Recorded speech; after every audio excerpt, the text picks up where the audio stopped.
Okay, Parshas Balak, Sunday morning Kailu. We like to take a halachic topic related to the Parsha. In the past, we've discussed Tsar Baalei Chayim related to Bilam hitting his donkey. We discussed Tircha de Tzibura related to the Gemara in Brachos that says we would have said a chunk of Parshas Balak every day. And today we have the following. There is a statement of Rashi. It seems like an innocent Rashi, but it's highly problematic. Okay? So on the first page, it's actually in the middle. It's number 5. It's out of order, but you're lucky that you have papers b'chlal. In number 5 is a pasuk in this week's parsha. Bilam says, "Hen am, they're a nation. Kalavi yakum, they will rise like a lion. Ucha'ari, like a lion. Yisnasa will be exalted. Loy yishkav, he will not rest ad yochal teref until he devours his prey. V'dam chalolim yishte, and the blood of the slain he will drink." What a prophecy! In fact, Rashi says that Bilam was prophesying his own demise.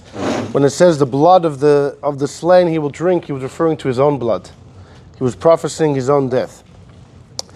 So it says the Jews will be like a lavi, will be like an ari. You know, the Gemara in Sanhedrin says there are 6 words for a lion. There's kfir, there's arya, there's lavi, there's shachal, and there's a few others. And there's a layish, a shachatz. And the question is, what exactly are their ages? They don't mean the same thing.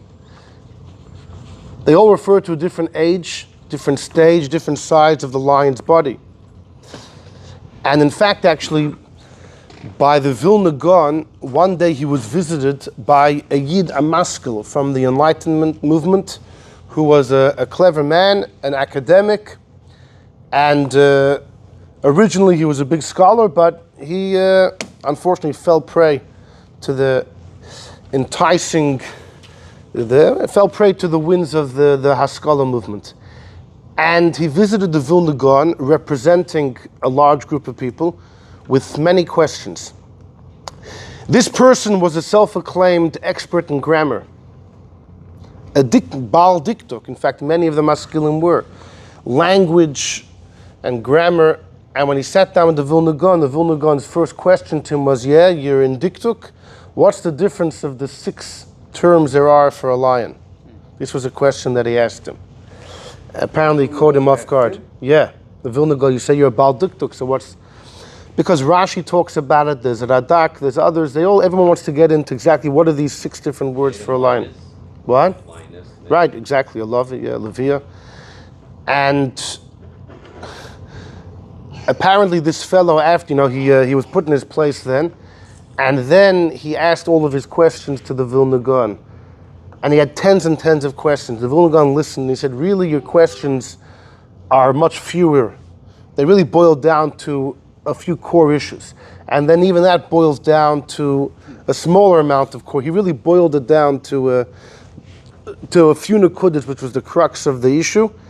And he explained it all to him, and he showed him how that answers, when you take care of those crux issues, that will overflow over and take care of all of the questions, the expanded version of this guy's questions. And the guy was completely blown from the Vilna Gaon's brilliance. Anyhow, back to our pasuk. Bilam gives a nevuah, the Jews will rise like a lavi and like an ari. So look at Rashi on the side number 6. On the side of number 5 is number 6 of Rashi. In this week's parsha, Hein am kalavi yakum, they rise like a lion. Says Rashi, Kishehein oimdin mishinasam, when they arise from their sleep, shachris in the morning. Hein misgabrim kalavi v'kari, they don't just get out of bed. They jump out of bed ferociously, like a lion. Lach teifes ha-mitzvahs, to grab mitzvahs. Lilbash talis, to wear a talis. Likroy Shema, to read Shema. La'aniach tefillin, to put on tefillin. Good? And put on tefillin. Okay, it's a beautiful Rashi. It's found in Medrash Tanchuma. It's found in Medrash Rabbah, both in our parsha. However, in the versions we have today, in both the Medrash Rabbah and the Tanchum, it only speaks about Shema. Rashi puts in Lublin, Talis and Tefillin.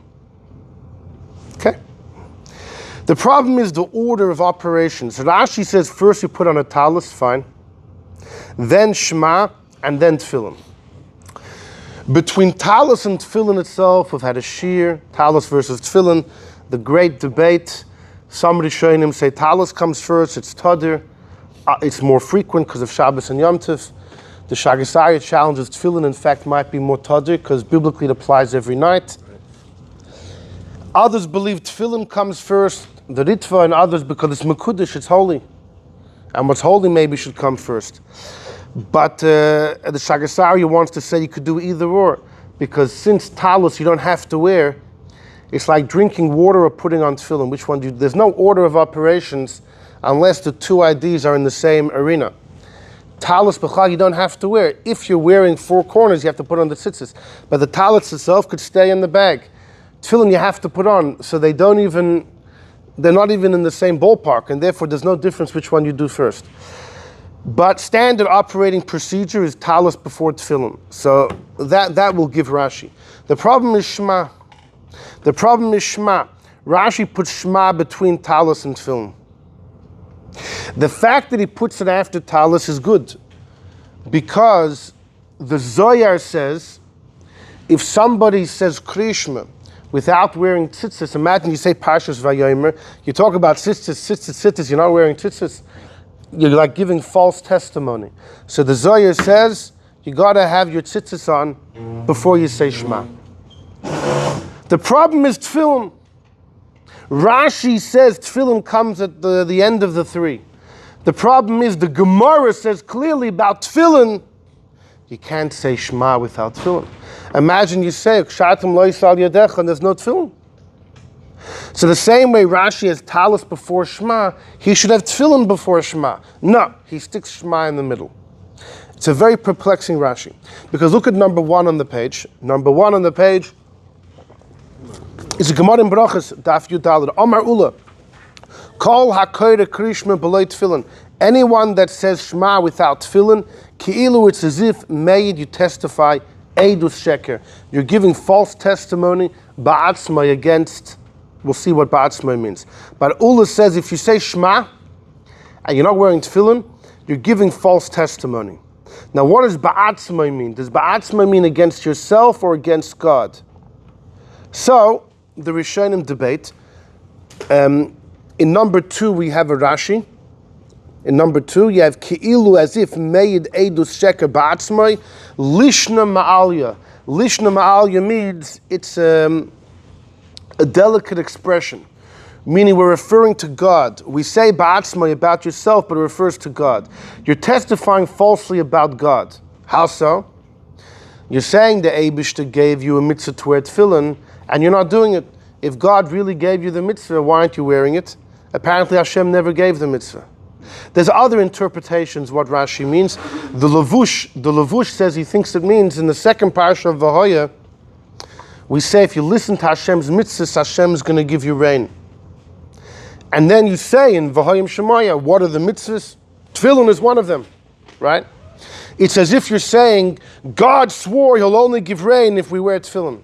Now if you're not wearing tefillin and it's raining outside, you're calling God a liar.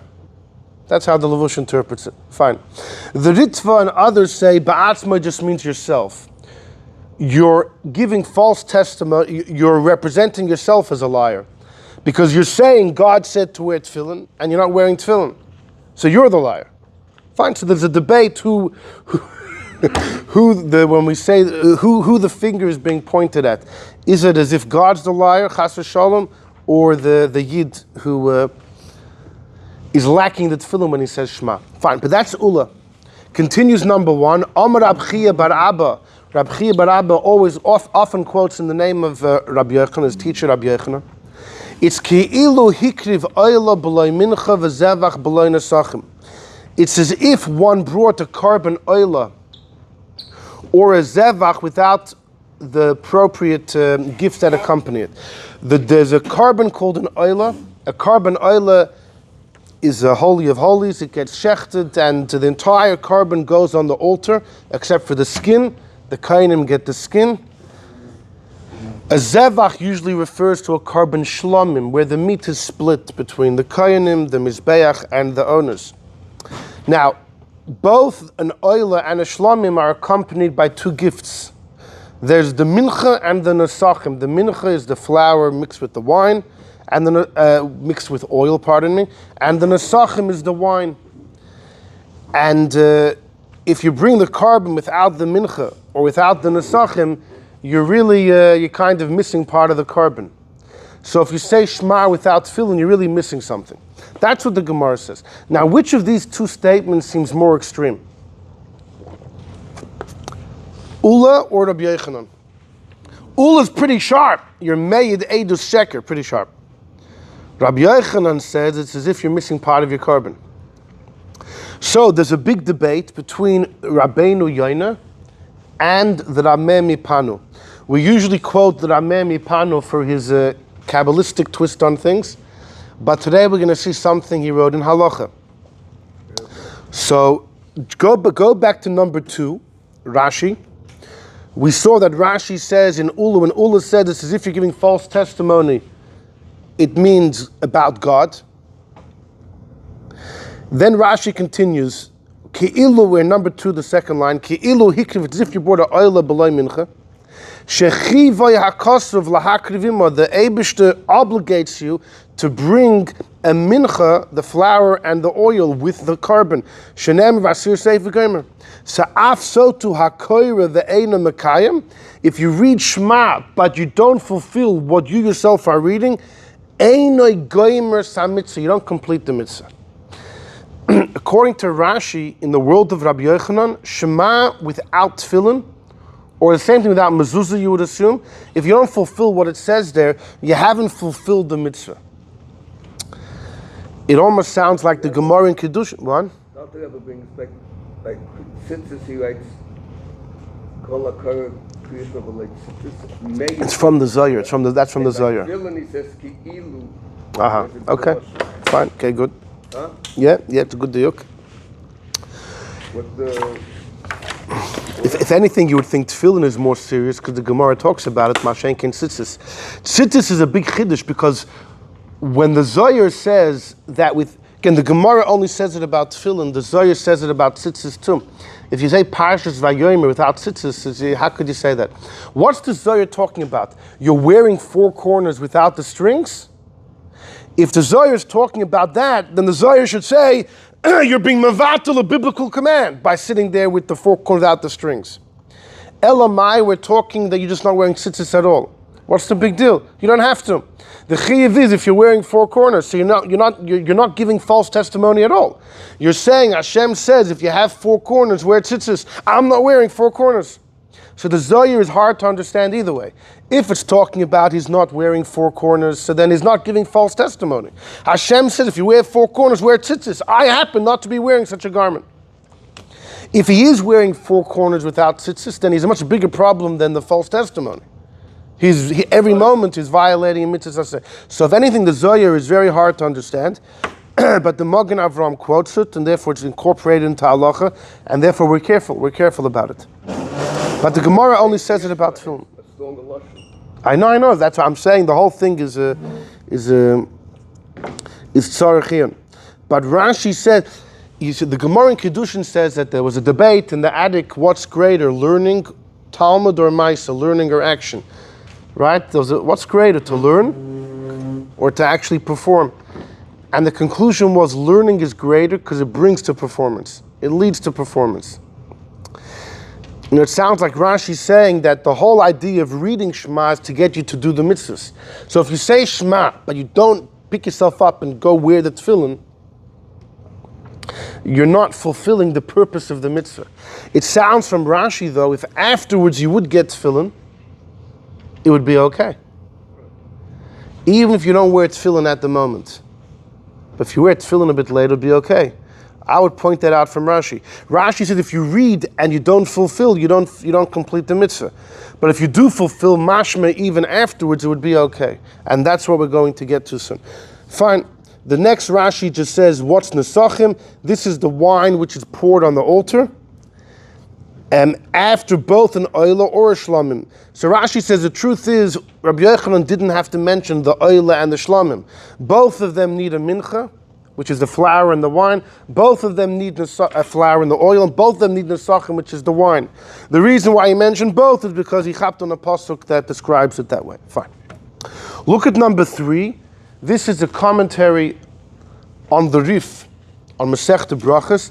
It's from the students of Rabbeinu Yonah, Talmidei Rabbeinu Yonah, or a student, just a Talmud of Rabbeinu Yonah. A huge chunk of the commentary is quoting from his teacher, Rabbeinu Yonah.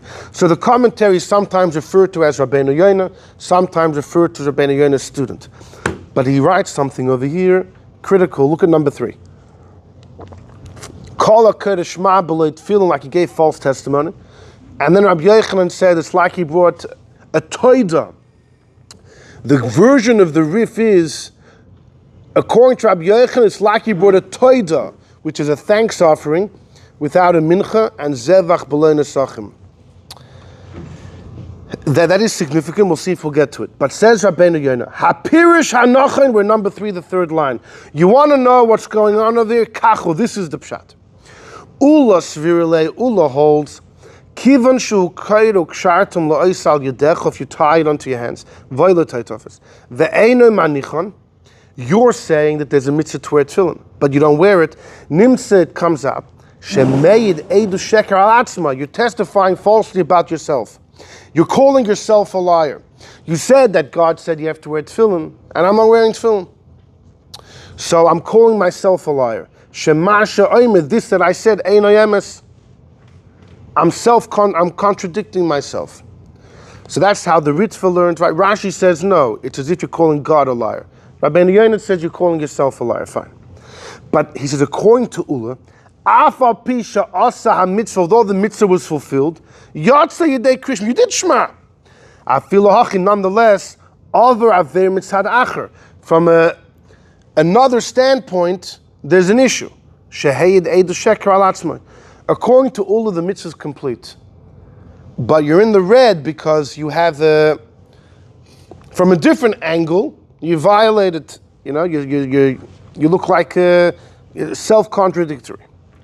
But Rabbi Yochanan takes it further. That even the mitzvah itself is not complete. Since you're saying Shema, but you couldn't get your act together, if you really accepted the yoke of heaven, so why don't you do what God tells you to do? Where's your tefillin? So you're lacking in the Shema. In Shema, it's not just a mitzvah to say the words. Shema is a mitzvah of being meyachid Hashem. It's one of the fundamental mitzvahs.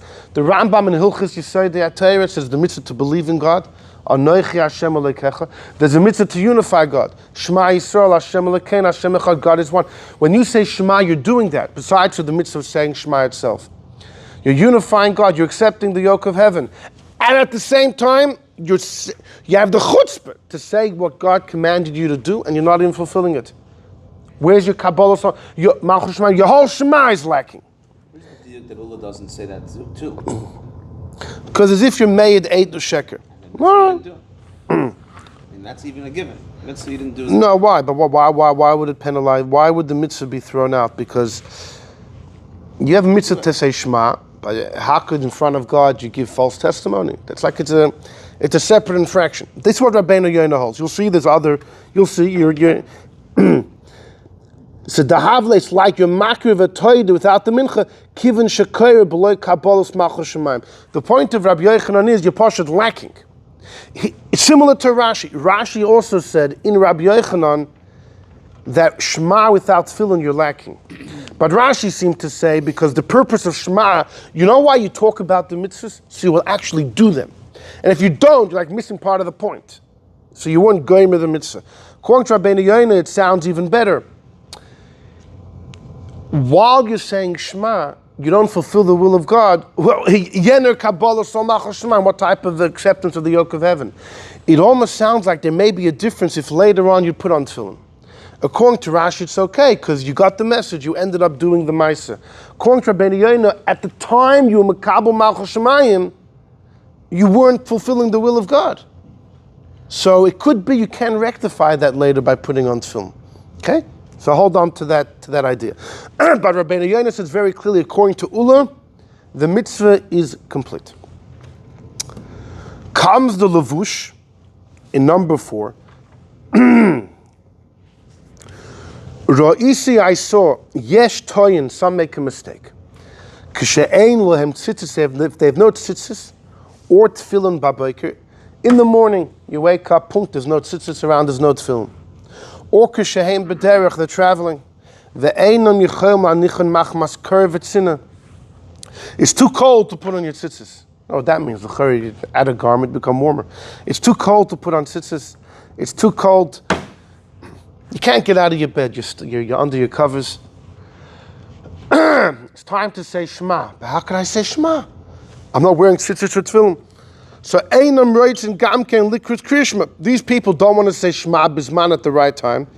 B'yosim b'derech, because they're without tzitzis and tefillin. They say, wait till I get home, oilamol, and get to my hotel. You know, I'm driving, I'm going on that trip to New York, you know. All the kids screaming at the back of the car. I have the headphones in the ear listening to a shir, no idea what's going on, right? I'm just driving hour after hour, and you know, soon we're going to stop off in a hotel. So when I get there, I'll worry about my krishma. V'shaman over there, we'll put on tzitzis, we'll put on tefillin, mevarchim alein there, you know, there we'll do what we have to do. We'll do the morning prayers. I'll put on my tzitzis, the tefillin, I'll make my brachos, I'll read Shema, B'Choseh, I'll daven, etc. But not while I'm on the way, you know? I'm on the plane, my tzitzis is on top over there. Every time I get up, they say, can you please, you know? Don't you understand, even though the seatbelt sign is off, you have to be sitting with the seatbelt? Why would you even think you're allowed to stand just because the seatbelt sign is off? So when we land, I'll take my tzitzis out, I'll get my tefillin out. The problem is you're on the plane, you took an early flight, but it's getting late. What's going to be with Shema? So, the problem is by the time you get to the hotel, you get home, it's going to be too late. So says the Levush, it's nonsense. It's a mistake. See, these people think, you know why they're not going to say Shema early? They think it's a prohibition. It's also to say Shema without tefillin. Let's say, Taki, you don't have tefillin. I'm only getting it in midday.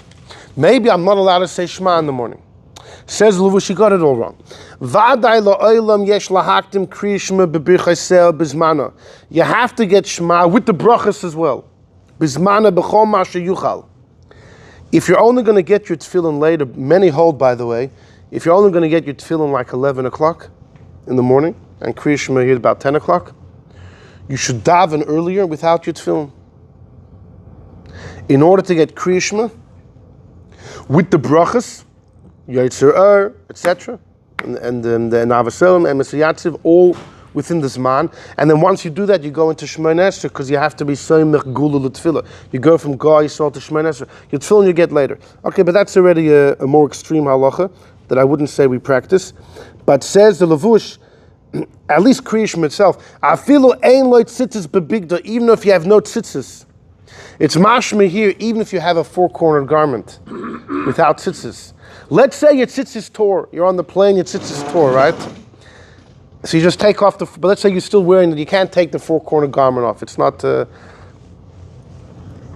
so it's too embarrassing. You seatbelt it in. You see, it's too embarrassing to take it off. Kavod Abriyas can push away a biblical command if it's passive. Yeah. If it's passive.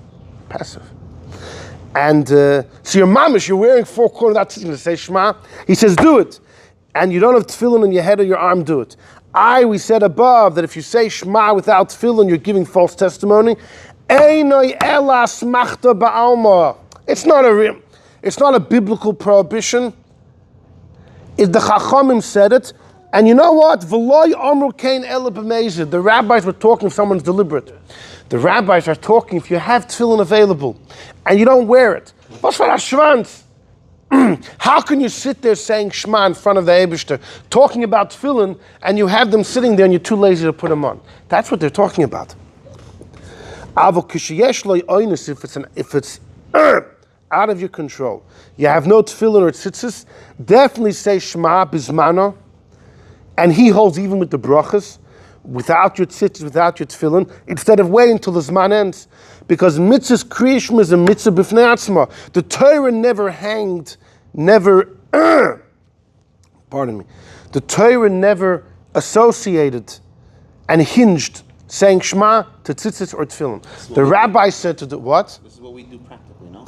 No, because he says if you're planning to get your tefillin even before Chozeh, it's like 11 o'clock, what you should do is wake up early, daven with the early minyan without tefillin. Because he said you say Shema with the brachos. That necessarily means you're doing the whole shachris, because you have to go into Shema Esra. So we do similar, but we stop. We just say Shema. We'll just say Shema, right. So in other words, yeah, just say Shema. What is that? The Levush. Mordechai Yafa. He passed away in 1612. He lived in Poland. He was in Prague. He was in Lublin. He was in Italy.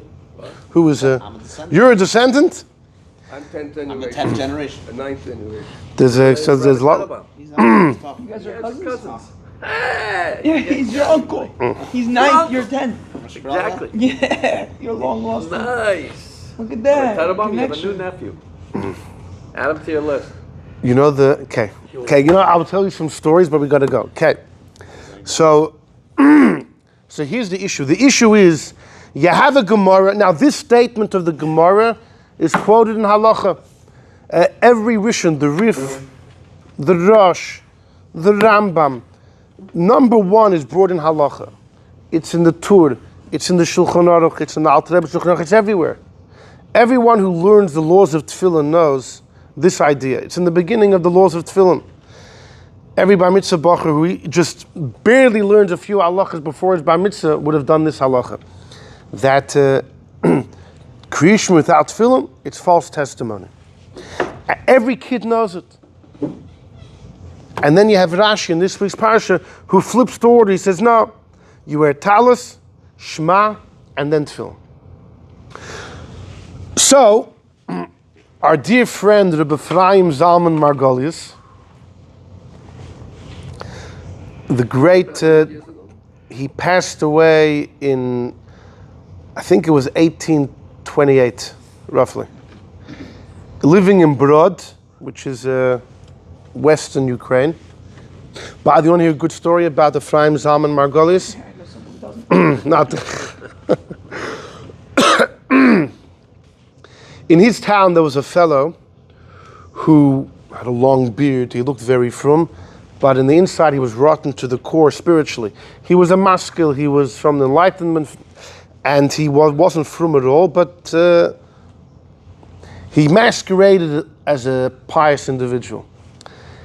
Ephraim Zalman Margolius, besides being a huge Torah scholar and a Kabbalist, etc., he was a very wealthy man.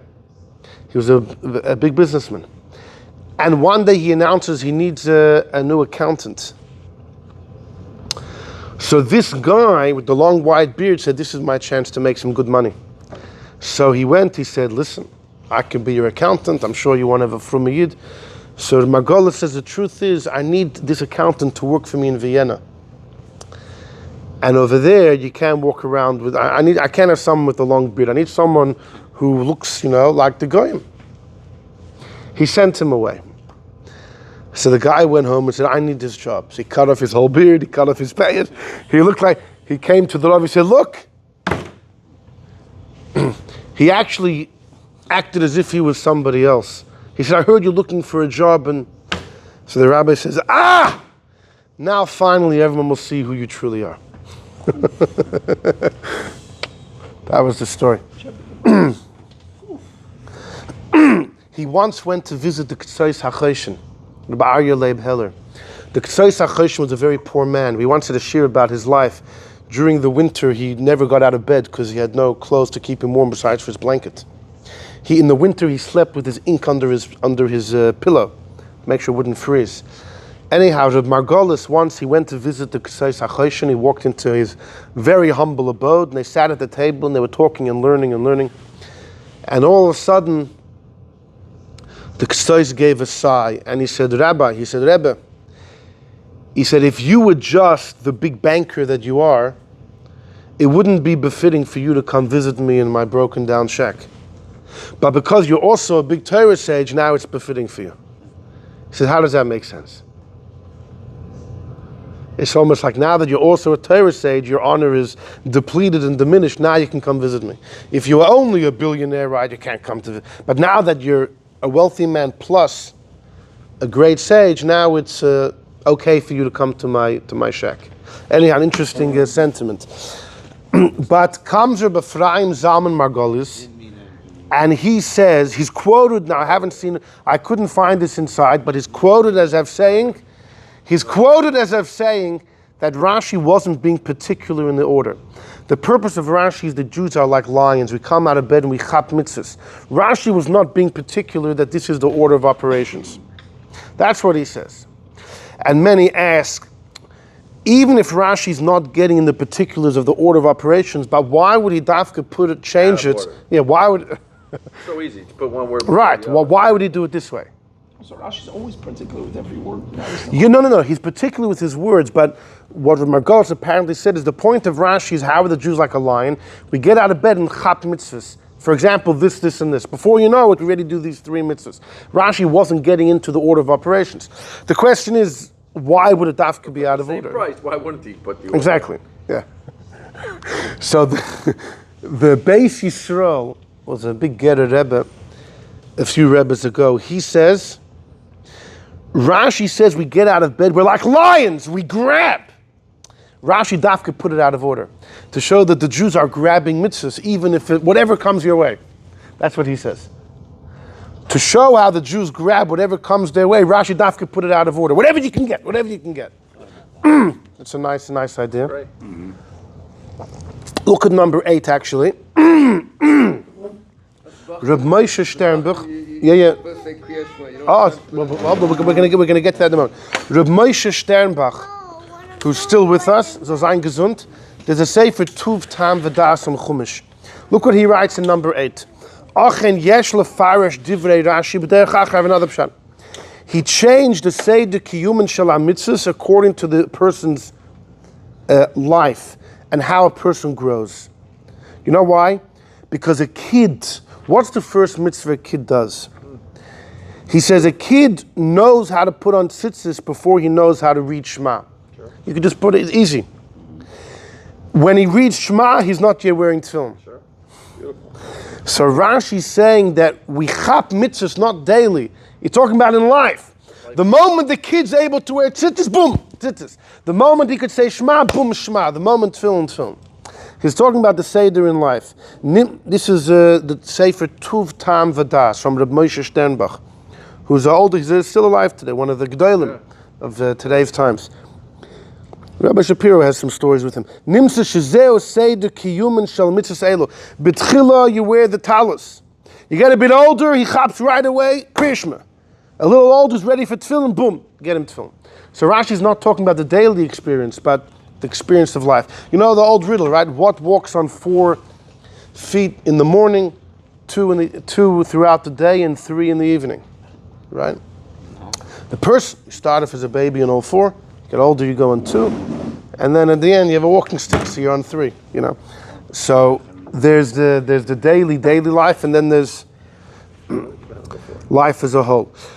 Okay, so those are cute vertelach, the Beis Yisrael, Reb Moshe Sternbach, but the question really is, what's Rashi? Why did Rashi put it that way?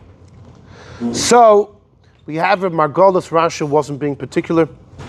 There happens to be an old version of Rashi. The Rebbe makes mention of it in the Sikha that there's an old version of Rashi that has it the other way. What I put in number 6 is the way we have it today. But there's an old version of Rashi where it's flipped. In fact, Is it different than this? yeah, in the old version it says Talis, Tefillin, then Shema.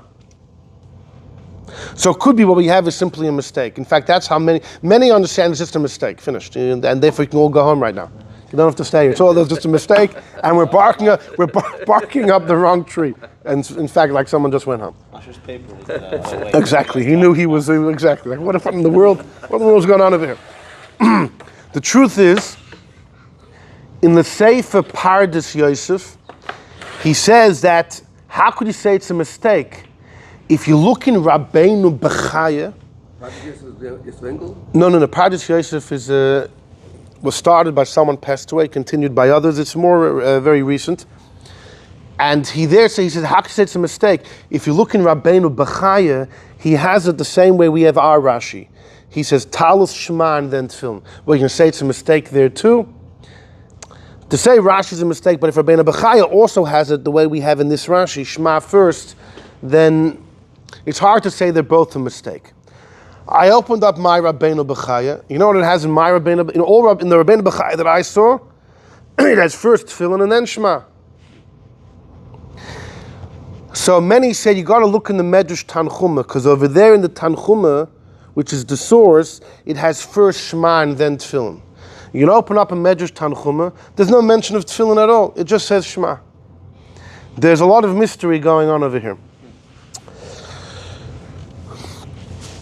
So if we take Rashi the way we have it, and we say it's Meduyuk, what's going on? Why would Rashi dafka say Shema before Tefillin? You know, regular considerations, Shema should come first because it's Tadir. Shema is frequent, Tefillin isn't. We don't wear Tefillin on Shabbos and Yom Tov. Shema is twice a day, morning and evening. Tefillin, how often b'chlal do you have to wear Tefillin? According to most opinions, Minat Torah, you wear Tefillin once a day. Sorry? Now we hold that Minat Torah you can wear Tefillin at night as well. Chacham said don't do it, you may fall asleep and pass gas. Because of some Tanoim hold that way. The Rambam is one of the only Rishonim who hold that biblically you can't wear Tefillin at night. We hold you could. But even though you could, the Chiyuv would be once a day. Like the Rambam holds by Tefillah, there's a mitzvah in Torah to daven, and Rabbi Yosef Kaira says, whenever you have stam a mitzvah, it means once every 24 hours. Duchening, once every 24 hours. So, whereas Kriya Shema is twice, in the evening and the morning. On the other hand, some believe Tefillin is a mitzvah you're supposed to wear the entire day. Some believe Tefillin is something which is supposed to be worn the entire day. It's a constant mitzvah, it's not a one-time mitzvah. Shema, you definitely just have to say once. Shema, the chiv is to say once, and you did your mitzvah. Now, every time you say Shema, you redo the mitzvah, because there's a general idea that any mitzvah, eating a kazayas matzah on the night of Pesach, you know, the Maharal says that you only have to eat one kazayas, but every kazayas you eat, you're redoing the mitzvah. Getting another mitzvah? Yeah. You're getting another mitzvah, because you're eating kazayas matzah on the night of Pesach. Any mitzvah Minat Torah you do again, you get credit for redoing the mitzvah. The obligation is only once. Exactly. Were you ready to keep on that? No, you should know that when you eat all those six kazesim of matzah, each one's another mitzvah Minat Torah. And but when it comes to tefillin, it's slightly different. There is actually an obligation, according to many, to wear it throughout the day. We don't do it because to wear tefillin, one's thoughts have to, can't be too distracted. Definitely not negative thoughts. And etc. And because we're not holding there, it's not respectful for the tefillin, so we wear it for davening, we take it off. But those that could have that self-discipline and have the appropriate wherewithal while they wear tefillin, would wear tefillin throughout the day. The Vilna Gaon would wear tefillin throughout the day. When I was younger and I would see guys davening late, I would say, you're students of the Vilna Gaon, you're wearing tefillin at 2 p.m. Until I saw a sikh of the Rebbe Rashab in Torah Shalom, where he says, when the Alter Rebbe was younger, he used to also wear tefillin the entire day.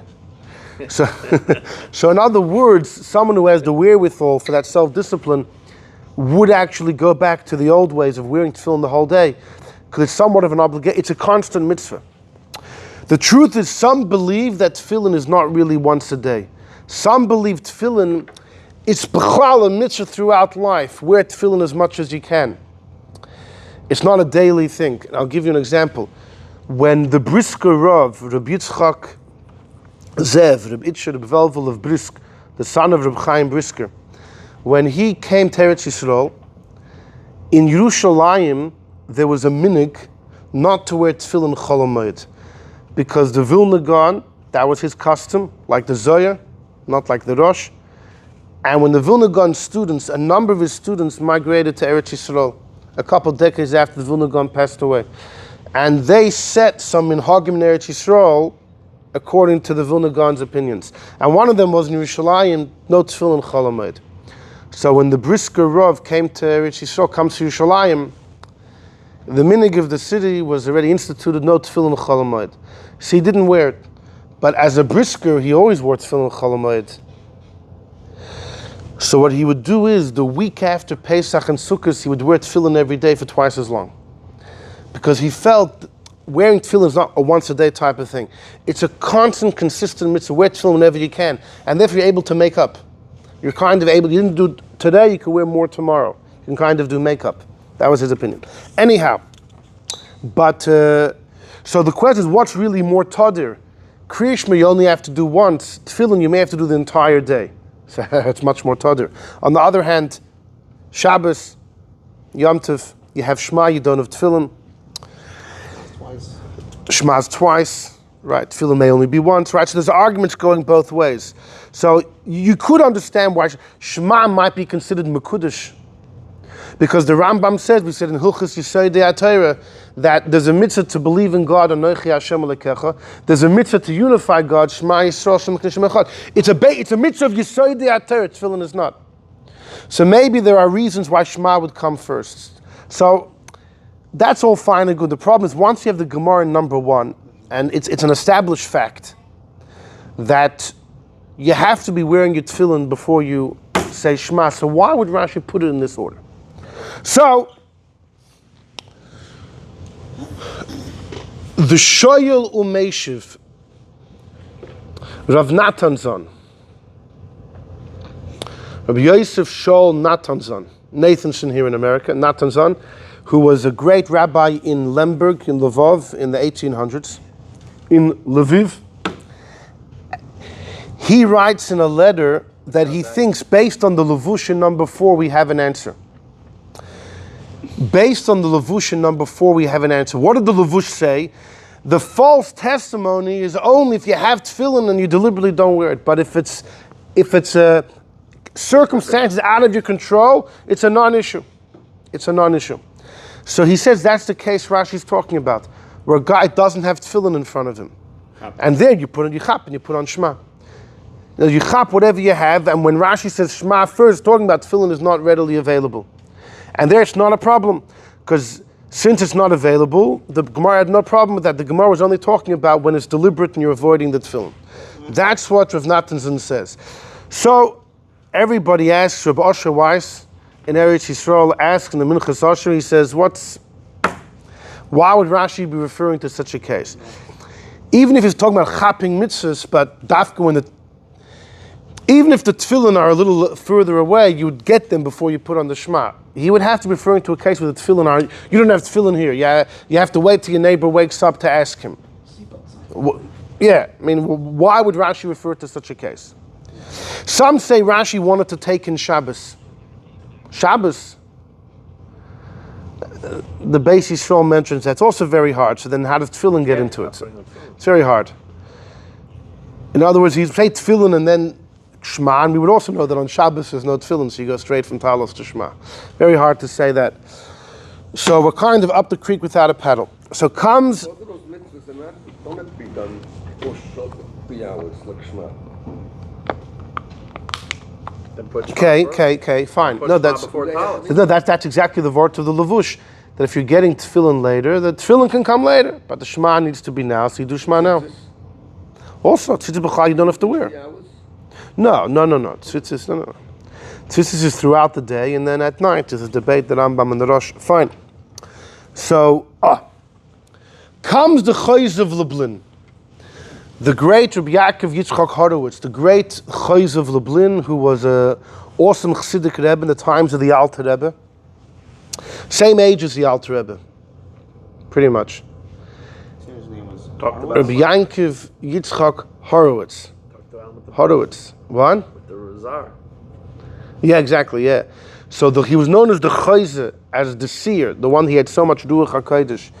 Apparently before the Beli Melech of Lezhensk passed away, who was his Rebbe, he bequeathed to him that the holy eye, spiritual vision he gave to him.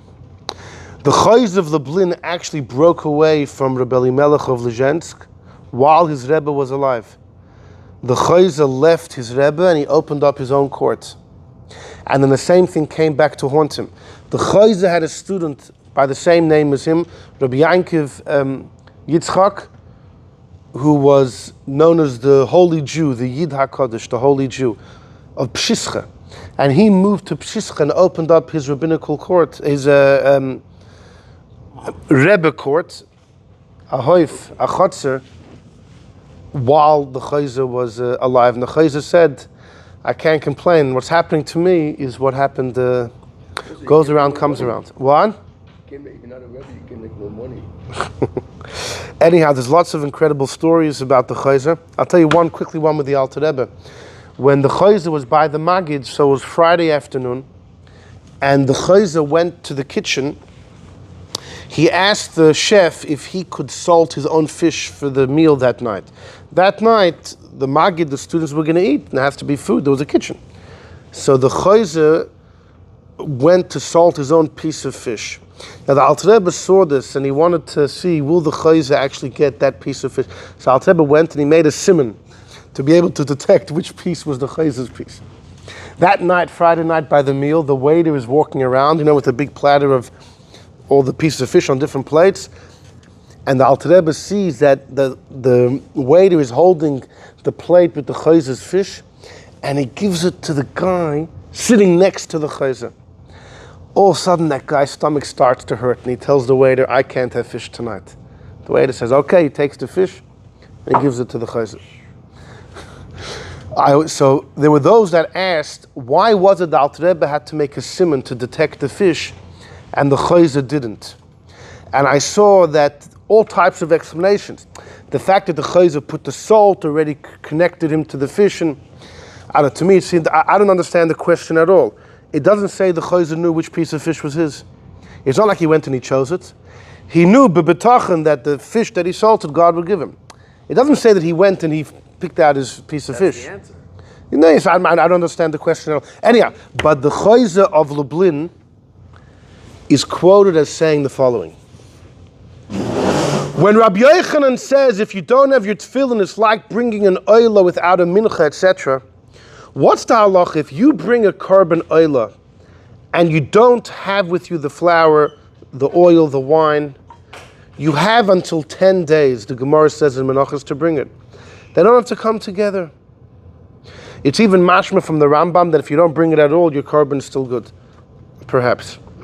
But definitely you have till 10 days, you have to have time to bring it. So the Chozeh said, what's Rabbi Yochanan telling you?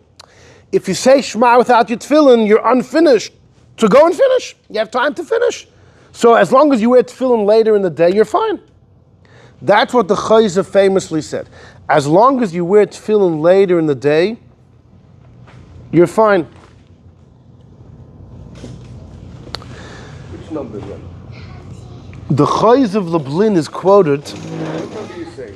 What I said, the base Yitzchak, Rabbi Yitzchak Shmelkes, who was a great Rav, a huge Rav, in the times of the Rebbe Marash, 150 years ago, in the 1800s, he was one of the greatest Rabbanim of the generation. We've quoted him before.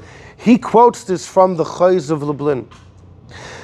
The Chozeh of Lublin is not the only one who says this chap. Rabbi Fall Hamburger, who we spoke about in the past, he writes this in his Todas Yikusil. Rabbi Yitzchak Isaac Chever, who he also spoke about not too long ago. He was known as the Pesh Lishi, the third mouth to the Vilna Gaon. He writes about this in his letters, Binyan Olam. The Shoyel Umeshiv brings it. This is an idea which, it's quoted in the name of the Chozeh, but the truth is everybody brings this. That the comparison to an Oila and a Zevach without the accompanying Mincha and Nesachim means you have time to finish off. You have time to finish off. Like we were Medayik in Rashi in the beginning, it's not finished, so you have time. If you read and don't fulfill, you haven't finished, so go and fulfill, you have time. We did point out in Rabbeinu Yona's kind of mashma that if you're saying Shema, at the time you're saying Shema, you're accepting the yoke of heaven, and you're not fulfilling the will of God, you're lacking at that moment in the acceptance of the yoke of heaven. It could be doing it later wouldn't help, possibly. So they all quote this in the name of the Chozeh. The truth is, it was said 200 years before the Chozeh. by the Rameh Mipanu, by Reb Menachem Azariah of Panu in number 7. In number 7, this is called the Alfasi Zuta. Menachem Azariah of Panu, the great Rameh Mipanu. He wrote many works in Kabbalah, and he wrote his Sefer Gilgulei Neshamas, we often quote. But he has works in Nigla. One of them is Chuvas Responsa, and the other is the work Alfasi Zuta, the small riff. It's a condensed version of the riff, which itself is a condensed version of the halachas in Gemara. But in the Alfasi Zuta, he has chidushim he sticks in. And look what he writes in number 7. He flips everything on its head. Amar Ula said Ula, Kol akora krishma b'lei tefillin, ki'ilu, it's as if made edus sheker bashma, it's false testimony. Pirish, you know what that means? Im yeshloi. First of all, it's talking about if you have tefillin. Okay, so that's similar to the levush. But then he says, afilu yidei kriya lo yotza. If you have tefillin and you don't wear them, you blew your Shema. You blew the Shema is out. Lo yotza. Avol tzitzis, what about tzitzis? How come Ula didn't mention tzitzis? Loi ifsikalei. Ula doesn't agree to tzitzis. The bedal kanfus tal yamus, we said before. You can't blow. You said vayomer without tzitzis. I don't have to. Only if you're wearing a 4-corner garment. I'm saying, my testimony is, God said if you have a 4-corner garment, there needs to be strings. I'm not wearing such a garment. Okay, so that's fine. But Rab Chia bar Abba, the name Rabbi Yochanan, lessens it.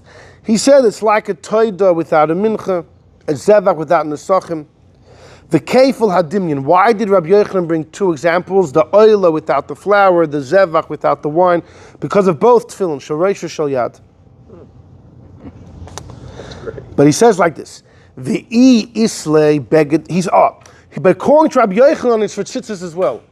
If the issue is false testimony, it won't apply by tzitzis, because I'm not wearing a 4-corner garment. So according to Ula, it's dafka tefillin. But according to Rabbi Yochanan, the issue is you're saying Shema and you're not fulfilling what you say, then it equally applies to tzitzis in Parshas Vayomer as to tefillin in the first 2 parshas. So that's first. So according to Rameh Mipanu, tzitzis, which is only found in the Zohar, would be a nafkamina between Ula and Rabbi Yochanan. Ula's reason won't apply by tzitzis. Rabbi Yochanan's reason would. So the isla, if you have a beged shel dalot kanfus. Necessarily going against the Kabbalah itself if you don't have the dalot kanfus. You said it earlier too. Right. But he's, according to Rashi, it wasn't about Kabbalah Sol. It was about if you're reading about the purpose of reading about them is to fulfill them. If you don't, you're missing part of the message. So then he seems to equate it. He's very clearly. But he says, according to Rabbi Yochanan, the judgment is lessened, right? It's lessened. Because if you're missing the tzitzis, v'kara b'loi tzitzis, af onu noimar, so first of all he says it applies by tzitzis. It's like you brought oila b'loi nesachim. Fine.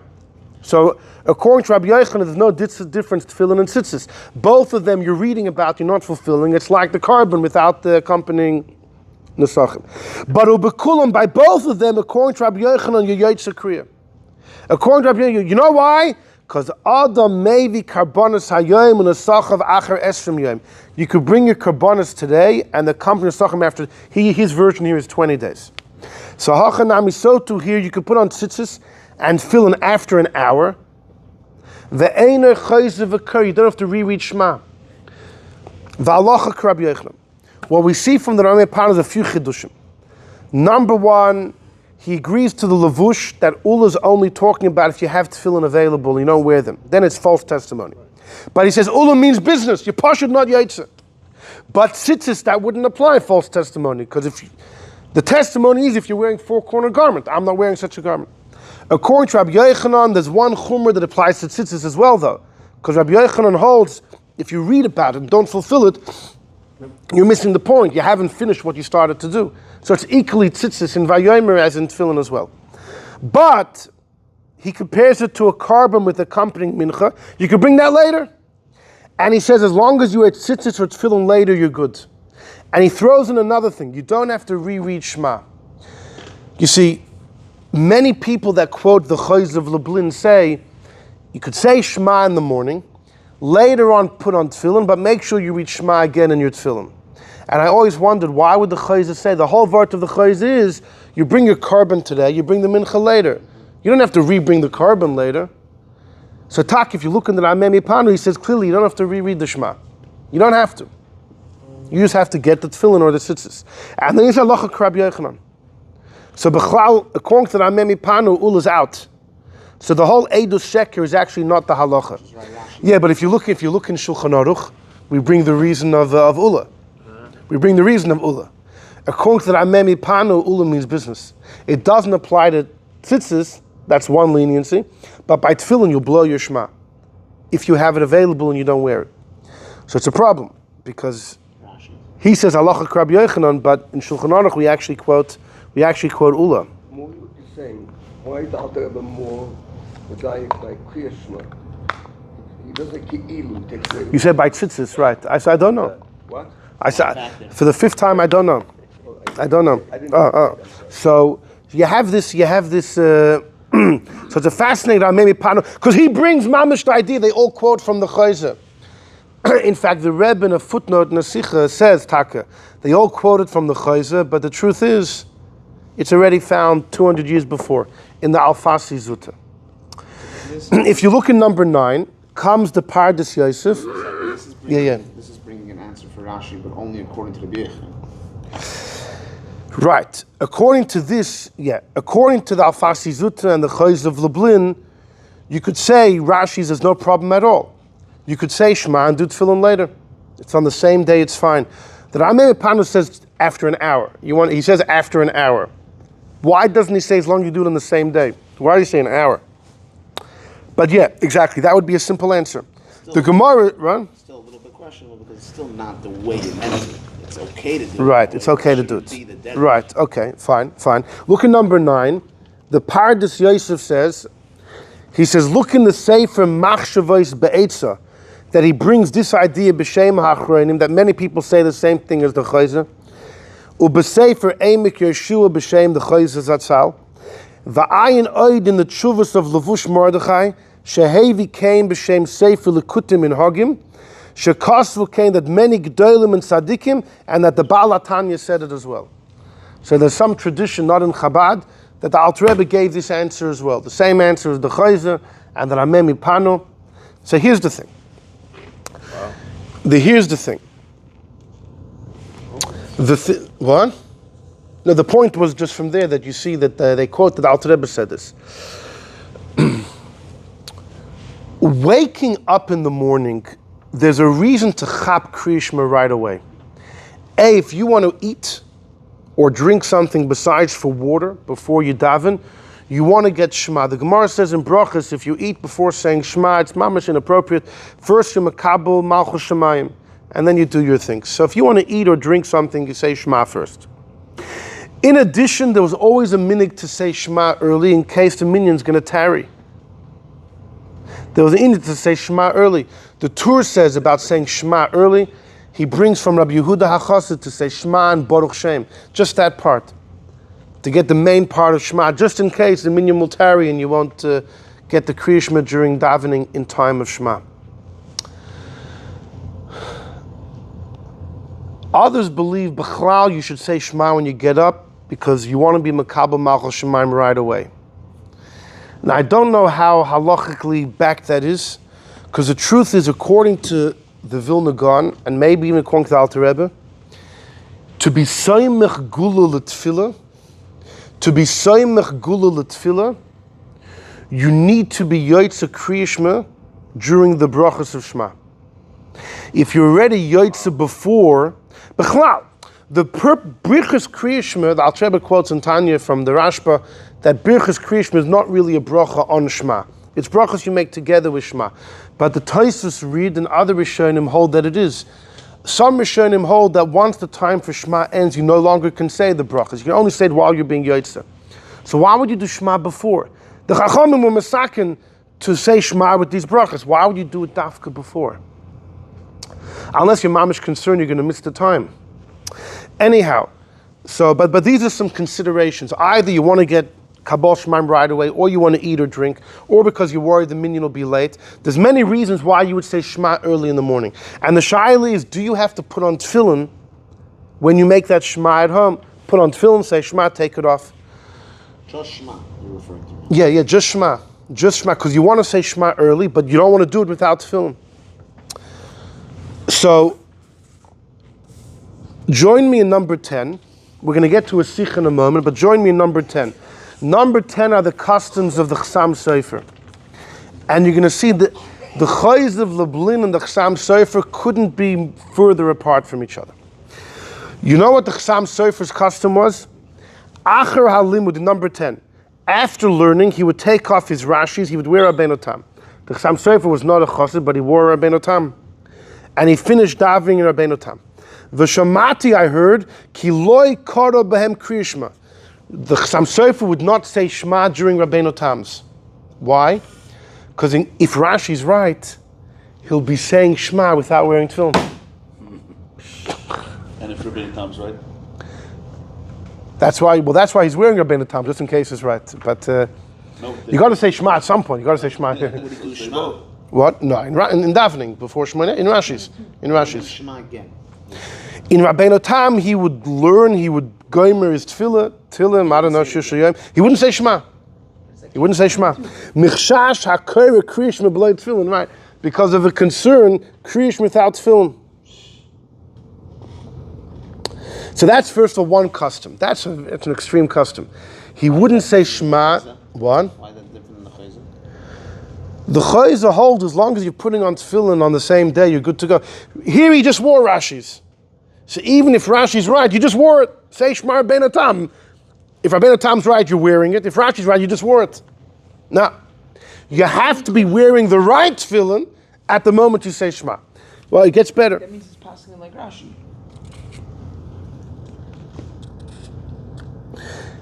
No, but Rashi seemed to say as well that as long as you get around to doing the mitzvah at some point, it's okay. It's mashma like we... That. Well, he wore a Rabbeinu Tam. Why should I see that take off after Shema? But he's hedging heavy on Rashi. Put on the Yeah. Shema again? What? When they say Rabbeinu Tam? Okay, when there's you say Shema and Rabbeinu Tam. That's a minute. Unless they follow the Chasam Sofer. You don't have to say Shema and Rabbeinu Tam. It's just a minute. The next minute. If he had a bris, be'er Shabbos, if there was a bris on Friday, if there was a bris Friday morning, so ba achar sudas habris lebeis hamedrash, after the bris he would come back to his base medrash.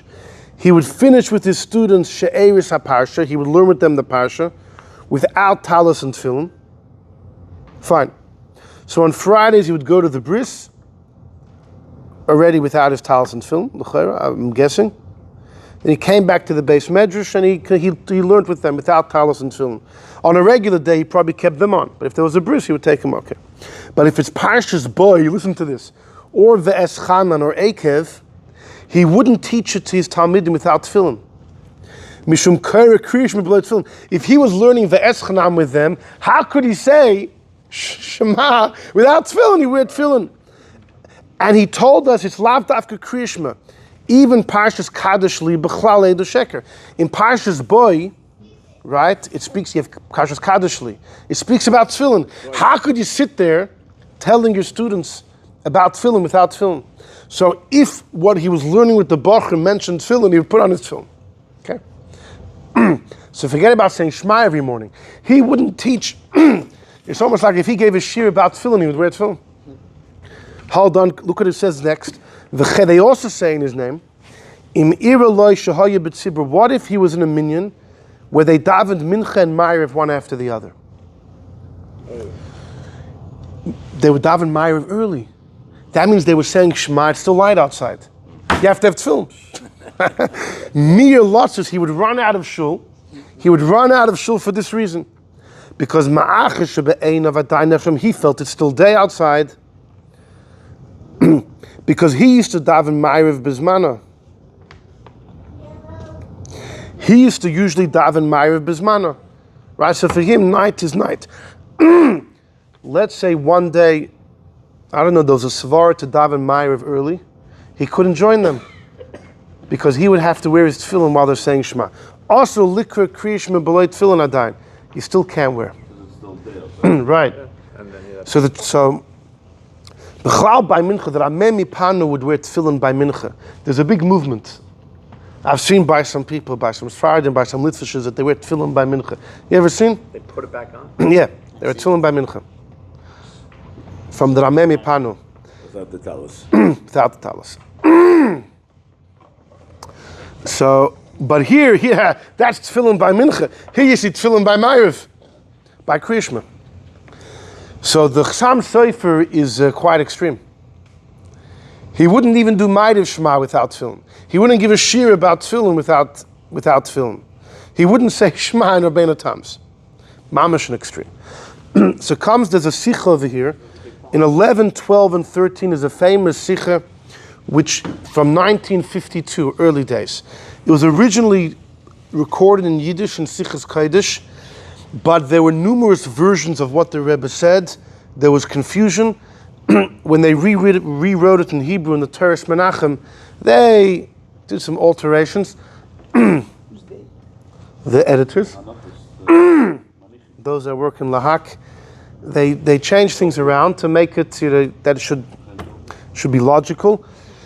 There's a number of shilas because the Rebbe mentions a number of beautiful ideas, and you could play with them a few different ways. They could be applied a few different ways. So unless you remember exactly what the Rebbe said word for word, and the truth is, even the Rebbe's words, maybe, see, had they made it a mugadik sikha, it would be a whole different. Why didn't they? They didn't. There's a lot of good sikhs the Rebbe said that for some reason were never chosen for the Rebbe to look at. Some of the big stuff remains unedited, and therefore lots of questions, and fine. It's a Shabbos sikha, so there's no way of going back. Right, yeah. So look in number 11. Vogel might have a recording. In number 11. They wouldn't ask the Rebbe on everything. It was a regular Shabbos sikha they wrote down. No, he was too young. This was 1952, too early. In number 11, B'Rishimoi side, the Rebbe says, look in my Rishimis. Tziyanti, I wrote what I heard from the Frierdiker Rebbe, that his father, the Rebbe Rashab, would say Kriyish Mektana. It was called Kriyish Mektana when you said it before davening. He would wear tefillin. The Rebbe Rashab would wear tefillin every morning. And in the early days of Doesn't mean you just said the first paragraph. What's good? without the brachos. Maybe it was just the first paragraph. I don't know. I assume it would be all three. You always want to say all three. I assume it's all three, but early days of Tom Chitmimim, all the Bachrim did this. In the early days of Tom Chitmimim, In every yeshiva, there's a few right. guys. I'm So- not in Miami, but in the early days of Tom Chitmimim, all the Bachrim, if they did this, they would get up and before Chassidus, put on tefillin, say Shema, take off tefillin, that's it. Take an extra couple of minutes, that's what they did. But Aval Afal Pikain, says the Rebbe, Royim B'Pel, look around. Amad Debar, look at what the custom is. The Chassidim, they read Shema without tefillin. So L'cha'ira, the Rebbe asks, we'll read it together. Since Kriya Shema Ketana, why do you say Shema before you daven? Because you're worried maybe you'll miss Man Kriya Shema in davening. Hainu, that means Ainza, you're not stam reading Torah, but you're doing it to fulfill the mitzvah of Kriya Shema Daraisa. When you say Shema in the morning, it's not just to eat and drink, it's because you're worried about the minyan, especially Chassidim, you daven, you don't know, you might miss Kriya Shema. So how could you read Shema below tefillin? Against the Maimer Chazal, whoever wears Shema without tefillin is false testimony. Ukvar shoklu v'torah b'zeh, many discuss this. And the maskonas divreim is that you know what it means if you wear Shema without tefillin, it's false testimony. It's if someone doesn't wear tefillin at all. But this guy that doesn't have tefillin punkt when he says Shema, but he will have later, it's not a problem. Ubeprati Yoser, he says from the known explanations in the name of the Chozeh, he quotes from the Chozeh, but elsewhere in another sikha which is Muga, later on in Chelik Lamed Gimel maybe, there's a footnote there where the Rebbe said it's already earlier from the Rameh Mipano. that since we say Shema without tefillin is like Zevach B'loi Nesachim, so just like you could bring the Nesachim after the Korban, you could bring it 10 days later, so too you could wear tefillin after Shema, and it's not false testimony. So he quotes the answer of the Chozeh of Lublin. However, fragt the Rebbe, this explanation is problematic. Because Kriya Shema and tefillin is not the same as a Korban. There you have 10 days. Would anyone say if you wear your tefillin 10 days later, it's okay? No one would say that. But Zevach v'Nesachim, you could bring the Nesachim even tomorrow. 10 days just means the concept. So, no, but then that means we're not mamish comparing it. Mash'enke and Kriya Shema and tefillin, you can't push off tefillin to tomorrow. And if you don't wear tefillin on that very same day, l'chera, for sure it's false testimony. So once you see it's not the same as 10 days, maybe it's not a full day either. Maybe it has to be the same time. In other words, once you see it's actually not the same as the oila with the nesachim, you don't get 10 days. So how do you know that it's one day? Maybe it actually has to be at the same time. The ein l'taretz, maybe you'll say that by tefillin, there's a sibut studies, there's a side issue which prevents Hanochas tefillin demachar l'kriya shema d'yom shalfanav. Maybe by tefillin there's point an issue why the next day won't help you. You know why?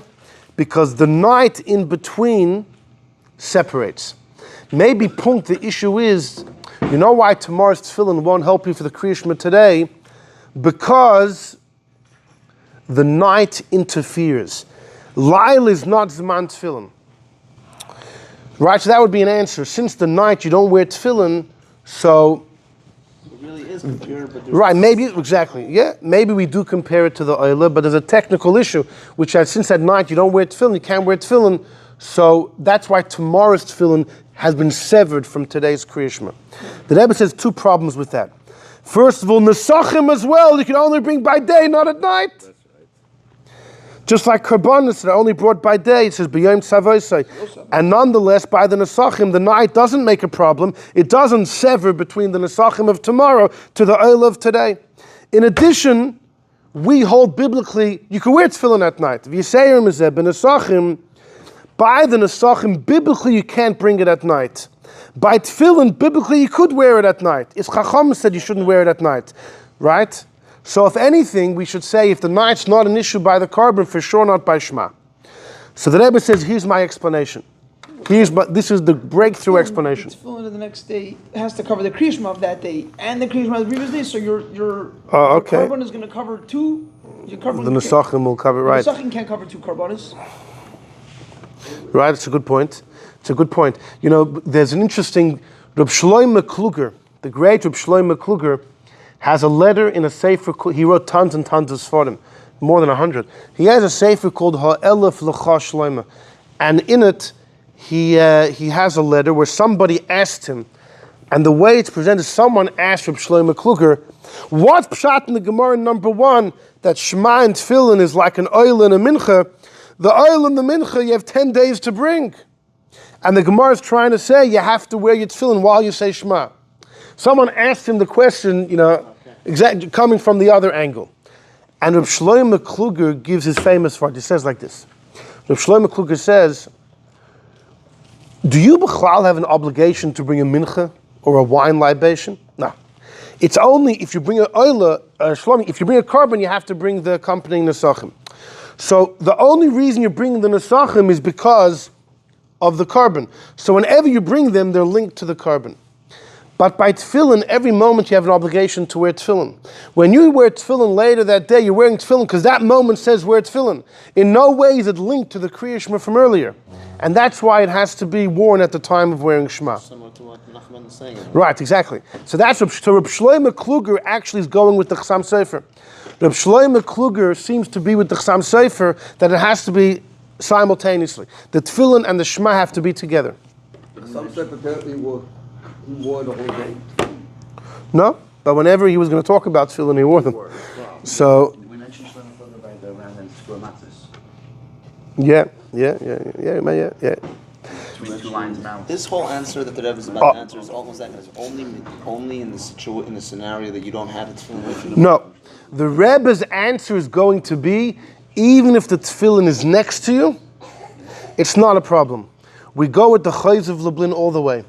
Not like the Chasam Sofer, not like Reb Shlomo Kluger, and not like the Ramemi Panu who said that according to Ula, if you have next year. Right. Now, a whole new breakthrough explanation. Chozeh Lublin is only if you don't have them.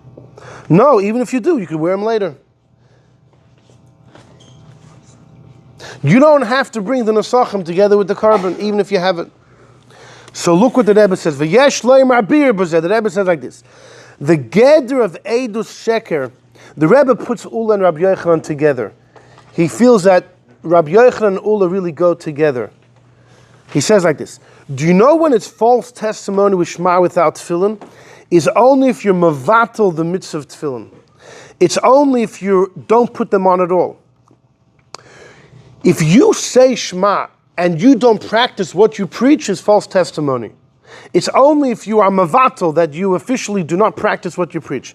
But this guy that punkt while he's saying Shema, he doesn't yet have his tefillin, he puts it later, it's bechlal not false testimony because you're not being mavatal the mitzvah. You will do it, I'll get around to it.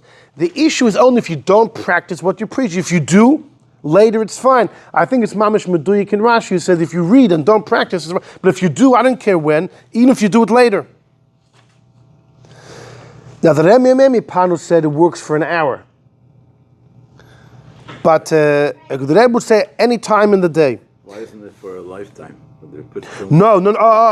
So the Rebbe explains. No. Because at nighttime, look at the Chapa Valpize based on this. Asi Sharper comes well. The tefillin the next day doesn't help for Shema today. Why? Because since the day passed and you didn't wear tefillin, you missed yesterday's tefillin. The Rebbe learns tomorrow's tefillin cannot make up for yesterday's tefillin. So if tomorrow you wear tefillin, it doesn't make up for yesterday's tefillin, then yesterday you were mavatal tefillin, then your Shema was Eidus Sheker. That's the Rebbe's take on the matter. Upshit, it's obvious. Now you're going to tell me it's not going to help that midoraisa you could have wore tefillin at night. It doesn't matter, you could have. Since b'poyel you can't because Chacham said not to. So the fact is you didn't wear tefillin for 24 hours. Love it. Exactly. And so I don't care why you didn't wear. The fact is you didn't, so you were mavatal. You didn't practice what you preach. Tomorrow's tefillin doesn't help for yesterday's tefillin. And that's why it's Eidus Sheker. How do we bring this 24-hour... Once in every 24 hours you have to wear tefillin. Where is it from? Where is it from? Yeah. The Rabbi Yosef Kaira says about the mitzvah of tefillah of davening. The Rambam holds as a mitzvah in Torah to daven. It's a mitzvah which is not bound by time. Rabbi Yosef Kaira says that any such mitzvah where there's no specific time, it's once a day, once every 24 hours. So that's the same logic to apply over here. So that's the chap of the Rebbe. Now turn your page to the side to get the last one, number 13. We're turning the tables over here.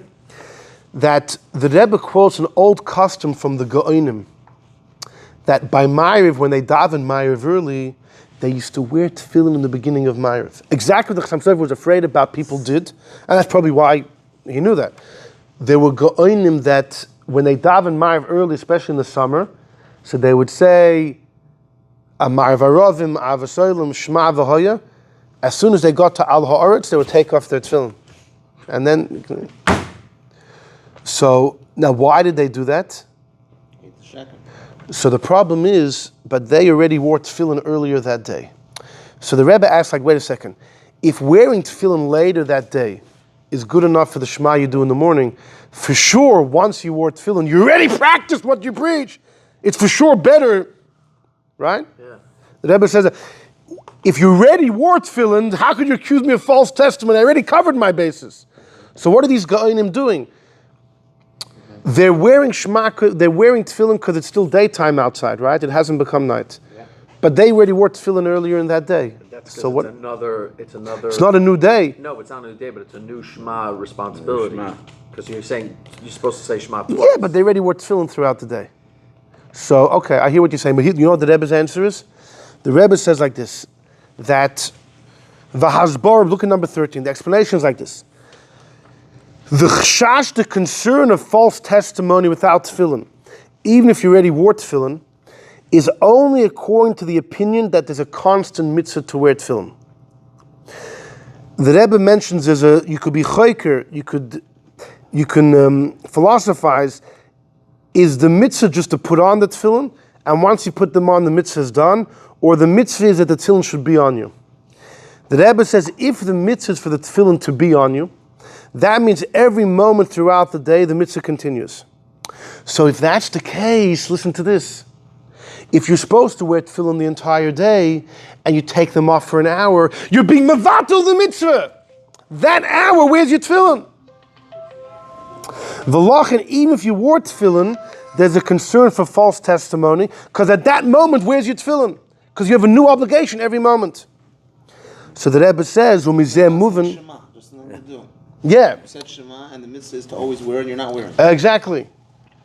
If you stop wouldn't wear tefillin, we'd say, "Where's your tefillin?" But if you're saying Shema, we have another. And you're saying, "Where's your tefillin?" And you're saying Shema, where's your tefillin? But it's the same logic of the Rebbe. It's only a problem when you bring mevatel the mitzvah. No, so the Rebbe says, "Gewaldik." These days we don't wear tefillin all day. Umizeh moving that these days you don't wear tefillin all day. You know why?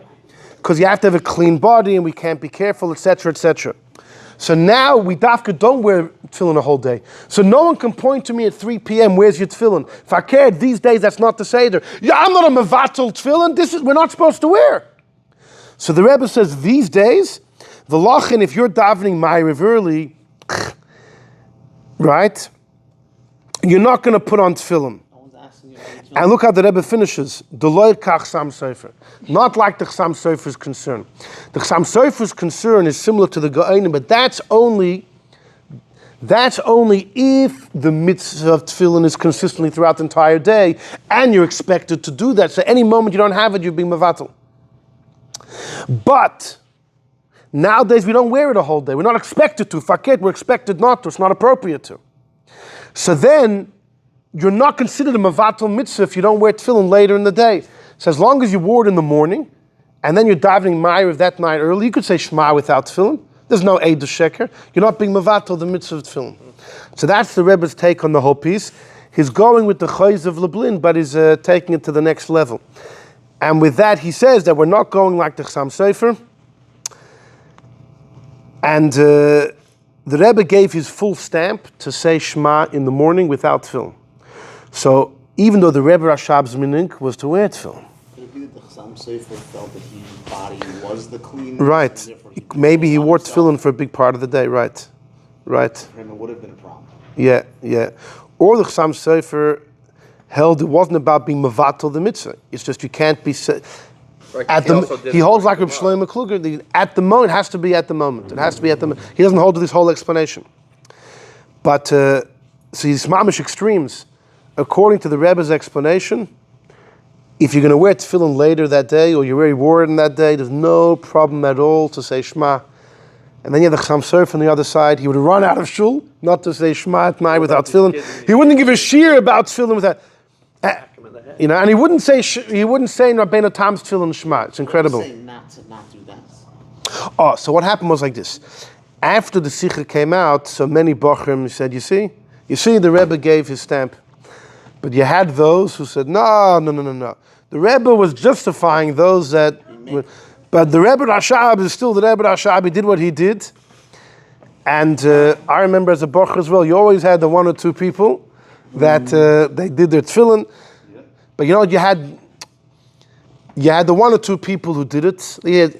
You had the guy that did it in Zal, right? And everyone, he gets up on the bimah and he's standing, he's doing tefillin. Yeah, the guy who does in his bedroom, and while people are sleeping, no one knows.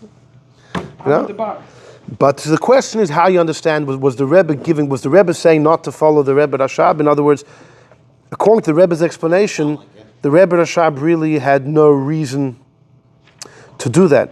Or the Rebbe was just justifying. He was just giving a justification. Yeah, so that remains an open discussion. What? By saying Deloy Chasam Sofer, he's making a point. Yeah. No. Because the Chasam Sofer wouldn't even say Shema Rabbeinu Tam's. Okay, but so that's just how many... We don't know, and the Rebbe Rashab was never seen wearing tefillin. I don't know if he ever davened ma'ariv early. But the Rebbe Rashab definitely didn't go that far. What he did was the simple activity of wearing tefillin in the morning when you say Shema. is another thing to tell the Misnagdim when they down the JLC, when they down in Meyer early, you have to put on tefillin. That's it. You want exactly. The Chasam Sofer. The Chasam Sofer. Why are they going to whip out the Sikha? Oh, you go for the Rebbe all of a sudden. Yeah. Anyhow, okay. So where was this set, number 13, as opposed to number 11? What was the? No. 13, 12, 11 is all the same Sikha. 1952, Parshas Shlach. So what were you saying? There were different reprints and. Oh, no. So this is the Hebrew version from Toras Menachem. Originally it was in Yiddish and Sichas Kodesh. It's different. It's a little different. What's the difference? First of all, when the Rebbe spoke about the Chakira of his mitzvah to put on or to wear in the Sichas, in the Yiddish, was brought much earlier. That the Rebbe brought that already much earlier. Not about the Shaila of wearing tefillin later at night, but about